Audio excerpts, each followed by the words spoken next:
7 News is live at 5 with continuing coverage of the Dylann Roof murder trial. A jury convicted the Charleston shooter last month, and now they have to decide his fate. Prosecutors rested following 4 days of testimony, and Roof also rested without calling any witnesses. 7 News reporter Dave Jordan has been staying on top of this case for us all day long in the courtroom. And Dave, a lot happened there, and now we're to the decision point, right? Deliberations starting tomorrow.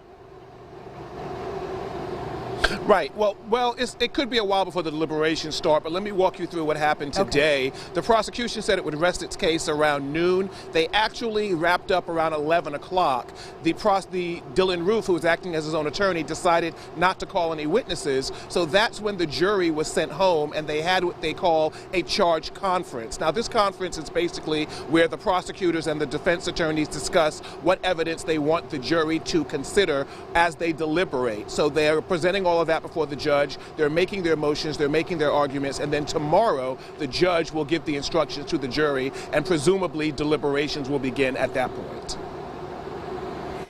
So Dave, in terms of where the case goes next and what you're anticipating, how were things in court today in terms of the family members that were there? What was the reaction as they reached this juncture of the case?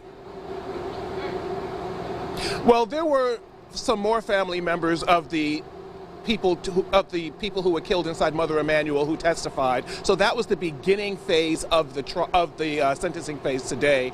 That wrapped up, and then the prosecution presented their evidence. Now, Dylann Roof said he didn't want to call any witnesses. He didn't want to present any evidence in his defense, but he did allow his reserve attorneys who are advising him on the case to argue on his behalf as it pertains to the evidence that's going to be allowed to be reviewed by the jury. We did find out, however, that one of those attorneys filed a motion on Dylann Roof's behalf without his signature, and the judge denied it because he said that was improper. All right, Back Dave to you. Jordan, thank you so much. Live tonight.